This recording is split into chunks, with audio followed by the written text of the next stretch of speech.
Problem क्या मालूम है? सारा संसार रिसर्च कर रहा है किसकी मालूम है? कि आदमी का रोग का कारण एज इट इज रहे, स्वास्थ्य का नियम भी कोई ज्यादा पालन करना ना पड़े, और फिर ऐसा कोई रास्ता निकल जाए जिससे आदमी ठीक हो जाए। आप क्या सोचते हो, आदमी सफल होगा उसमें? आज आप अपने घर में ही देख लो। तुम्हारे घर में, तुम्हारे अपने किचन में जाओ, किसी को पूछो क्या खाते पीते हो भाई साहब, क्या कहेगा? कुछ नहीं जी, सुबह एक चाय पीता हूं और साथ में 2 टोस्ट ले लेता हूं, नहीं तो 1-2 बिस्किट खा लेता हूं। बड़ा हेल्दी फूड है, चाय हेल्दी फूड है।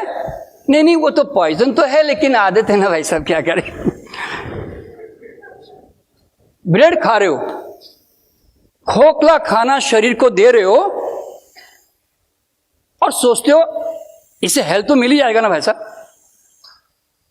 बिस्किट तला हुआ आहार है, मैदा, चीनी, डालडा, घी, और ऊपर से तल गया, ऊपर से पक गया, और तुम उसको कहते हो हल्का खाना है। जी बिस्किट तो हल्का होता है ना भाई साहब। तुम ऐसा तो घटिया तो माल देते हो शरीर को, फिर कहते हो पराठा खाता हूं। और तुम्हारे घर के खाने कैसे? आटा छना हुआ, दाल पीली, चावल सफेद, चीनी, नमक, मसाले, ऊपर से तला हुआ तेल, घी, और ऊपर से अगर शराब मिल गई तो और सोने में सुहागा। और दिन भर आप आपके घर में ये खाना पेट में जाता है। आप इन खोखले खानों से आप कैसे आशा करते हो कि मेरा शरीर बढ़िया चले जी? How you can expect like this?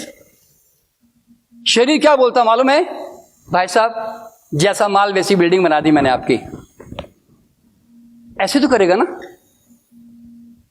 तो मैं उन रूट कॉजेस पे चर्चा करने जा रहा हूं आज मैं, क्योंकि खाली बातें करने का कोई मकसद नहीं है। आप लोग भी सब ज्ञानी हैं, सब जानते हैं। मैं रूट कॉज को अगर तुमने निकाल दिया ना, तो मैंने आपको क्या कहा, शरीर को बीमार पड़ना बहुत मुश्किल है।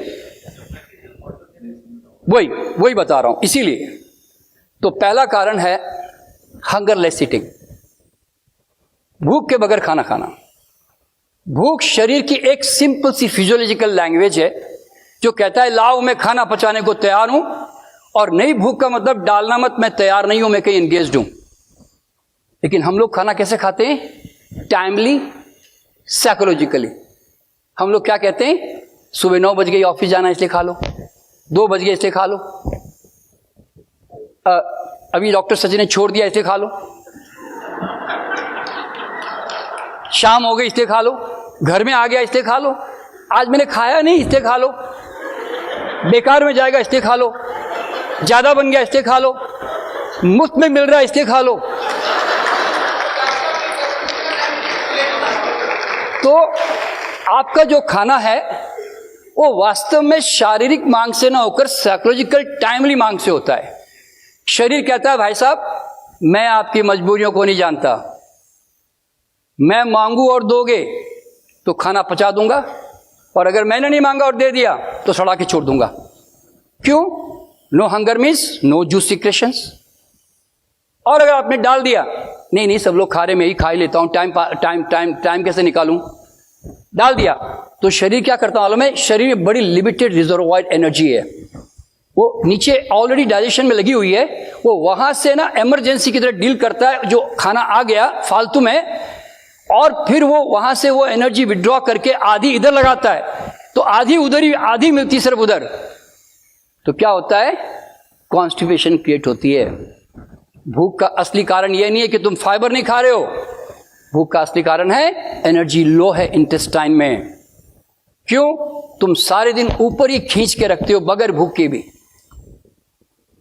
तो जिस दिन तुमने भूख से खाना सीख लिया, खाना घटिया था, खाना भारी था, पचने की 100% गारंटी।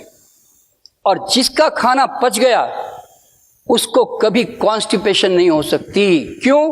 आंतें तो डिजाइन की गई उसी पर्पस के लिए भाई। आंतें कहती है भैया मुझे सिखाने की जरूरत नहीं कि कब करूं ना कब ना करूं, I know my job very well, आप कृपया मेरे रास्ते में बाधा मत पैदा करो प्लीज। आप जानते हो पेशाब करने को 50-60 सेकंड लगते हैं, स्टूल पास करने को सिर्फ 10 सेकंड। आप चाहो तो फोन होल्ड करके जाके आ सकते हो, किसी को पता भी नहीं चलेगा कि आपने क्या कर दिया। हम लोग सुबह घूमने निकलते हैं पति पत्नी, जब तक मेरी एक पार्टनर जूता निकाल के फीता बांधता है ना, तब तक दूसरा पार्टनर आ जाता बाहर। पता है आपको, इतना फास्ट बता रहा हूं। और इसमें कोई आश्चर्यचकित बात होने की जरूरत भी नहीं है। आपने कभी जानवरों को देखा, हाथी घोड़े कुत्ते बिल्ली रास्ते में चलते हैं, अचानक खड़े होते हैं, टक टक टक टक टक टक टक पास करते हैं, निकल पड़ते हैं। कितनी टाइम लगती है, आदमी को पता नहीं क्या प्रॉब्लम हो गई, लाइब्रेरी बना के बैठ गए अंदर। अरे भाई इतनी समस्या नहीं है मोशन में। और कितना हंगामे करता है, कितनी लड़ाई लड़ रहा है, रात को दूध पी रहा है, इसबगोल खा रहा है, कायम चूर्ण खा रहा है, और सुबह उठ के बीड़ी फूंक रहा है, गर्म पानी पी रहा है, कपालभाति कर रहा है। अच्छा हुआ भगवान ने किडनी अंदर कर दी, वरना पता नहीं पेशाब कैसे करता। लड़े जा रहा है शरीर से। तो दोस्तों, जीवन फाइट नहीं है, फ्लो है, फ्लो। लड़ो मत जीवन से, इसके कानून के साथ जुड़ो।